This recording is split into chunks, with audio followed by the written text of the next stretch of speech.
বাদশাহ হেরাকিল। ওই সময় সে ছিল ফিলিস্তিন।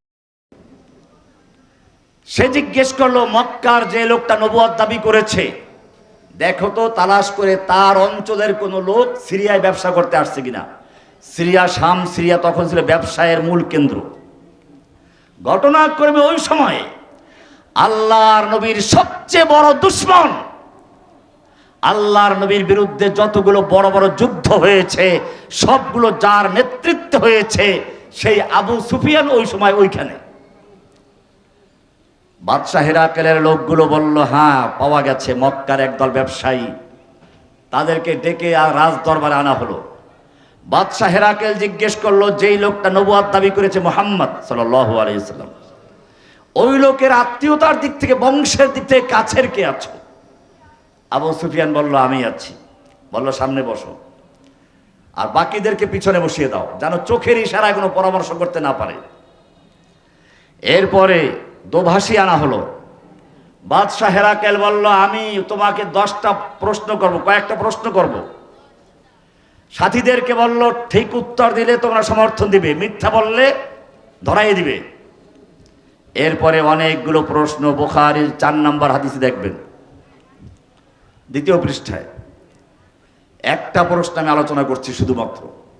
বাদশাহ হেরাকেল আবু সুফিয়ানকে জিজ্ঞেস করলো, ওয়াহাল ইয়ারতাদ্দু আহাদুন আন দীনিহি বাদা আন ইয়াদখুলা ফীহি, তার ধর্মের ভিতরে প্রবেশ করার পরে, কোন ব্যক্তি ইসলাম গ্রহণ করার পরে ইসলামের প্রতি অসন্তুষ্ট হয়ে ইসলামের কোন ত্রুটি বিচ্যুতি দেখে মুরতাদ হয়ে যায়, এমন কি কোনো নজির আছে? আবু সুফিয়ান তখনও কাফের, বলেন না, এরকমটা হয় না। এরপরে এক একটা ধরে সে মন্তব্য করতে শুরু করলো। এক পর্যায়ে বলল, আমি তোমাকে প্রশ্ন করেছিলাম, মুহাম্মদ সাল্লাল্লাহু আলাইহি সাল্লামের ধর্ম গ্রহণ করার পরে তার ধর্মের প্রতি অসন্তুষ্ট হয়ে কোনো ব্যক্তি মুরতাদ হয়ে যায় কিনা? তুমি বলেছো না। জেনে রাখো, ওয়াকাযালিকাল ঈমান, বাদশাহ হেরাক্লিসের মন্তব্য, ওয়াকাযালিকাল ঈমান, এটাই হচ্ছে ঈমানের বাস্তবতা, এটাই হচ্ছে ঈমানের প্রকৃতি, এটাই হচ্ছে ঈমানের প্রকৃত রূপ। ইযা খালাত হিনা তুখালিতু বাশাশাতুহু আল কুলুব, যখন ঈমানের মাধুর্যতা, যখন ঈমানের স্বাদ, যখন ঈমানের তৃপ্তি কারো অন্তরের সাথে মিলে যায়, চিনি যেরকম পানির সঙ্গে মিলে যায়, ঈমান যদি কারো কলবের সঙ্গে, অন্তরের সঙ্গে মিলে যায়, তাহলে দুনিয়ার কোনো ভয় ভীতি, দুনিয়ার কোনো লোভ ঈমান থেকে বিচ্যুত করতে পারে না।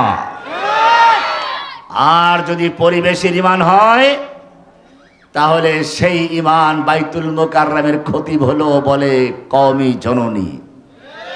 একটা নাস্তিক, একটা মুরতাদ, ইসলামের দুশমন, যে বাংলার জমিন থেকে ইসলামকে বিদায় করার জন্য পরিকল্পিতভাবে এসেছিল, তাকে কওমি জননী খেতাব দিল।